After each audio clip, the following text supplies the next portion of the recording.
मां सीता ने 14 वर्षों तक पहनी थी एक ही साड़ी। आखिर किसने दी थी ये दिव्य साध्वी? क्यों नहीं हुई थी गंदी?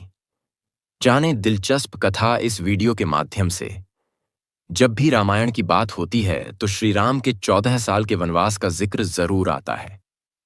जब श्री राम को 14 वर्षों का वनवास मिला था तो उनके साथ उनकी पत्नी सीता जी और भाई लक्ष्मण भी गए थे। माता सीता ने वनवास के दौरान एक ही साड़ी पहनी थी। ये कोई आम साड़ी नहीं थी, बल्कि एक दिव्य साड़ी थी जो ना तो गंदी होती थी और ना ही फटती थी।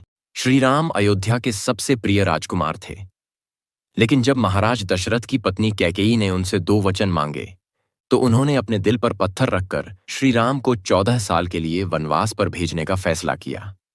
अपने पिता के वचन को पूरा करने के लिए भगवान श्री राम ने खुशी खुशी राजपाट छोड़ दिया। उसके बाद श्री राम के साथ उनके भाई लक्ष्मण और उनकी पत्नी माता सीता भी उनके साथ वनवास जाने के लिए चल दिए। वनवास पर जाने से पहले हवन हुआ, जिसमें उन्हें साधारण वनवासी के जीवन को जीने के लिए प्रण दिलवाया गया था। श्री राम, लक्ष्मण और माता सीता को राजसी वस्त्र और गहने उतारकर साधारण कपड़े पहनने पड़े। इसके अलावा उन्होंने अपनी कीमती चीजें और भोजन गरीबों को दान कर दिया, ताकि वे एक सच्चे वनवासी की तरह रह सकें।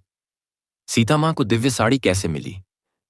वनवास शुरू होने से पहले जब श्री राम, लक्ष्मण जी और सीता माता जी ऋषि अत्रि के आश्रम पहुंचे तो वहां उनका बहुत अच्छे से स्वागत किया गया।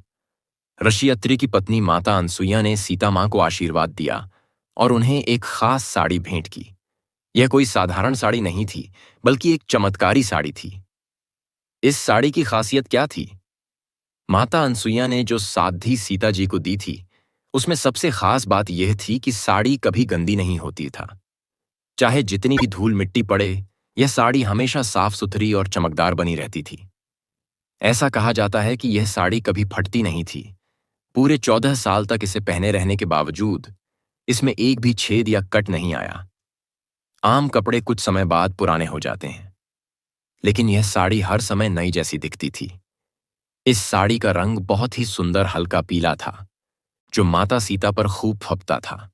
माता अनसुईया ने सीता माता को आभूषण भी भेंट किए और कहा कि सुहागन स्त्री को हमेशा पति के सामने स्वर कर रहना चाहिए, इससे पति का मन प्रसन्न होता है। इस दिव्य साड़ी का मिलना यह दिखाता है कि जब कोई व्यक्ति सच्चाई और धर्म के रास्ते पर चलता है तो भगवान उसकी हर तरह से रक्षा करते हैं। माता अनसुईया ने अपनी तपस्या के फलस्वरूप यह दिव्य साड़ी माता सीता को दी थी, ताकि वनवास के कठिन समय में भी उन्हें किसी तरह की परेशानी का सामना न करना पड़े। माता अनसुईया ने माता सीता को पत्नी के फर्ज भी समझाए, जो माता सीता ने हमेशा पालन किए और पतिव्रता कहलाई। जय श्री राम, जय माता सीता।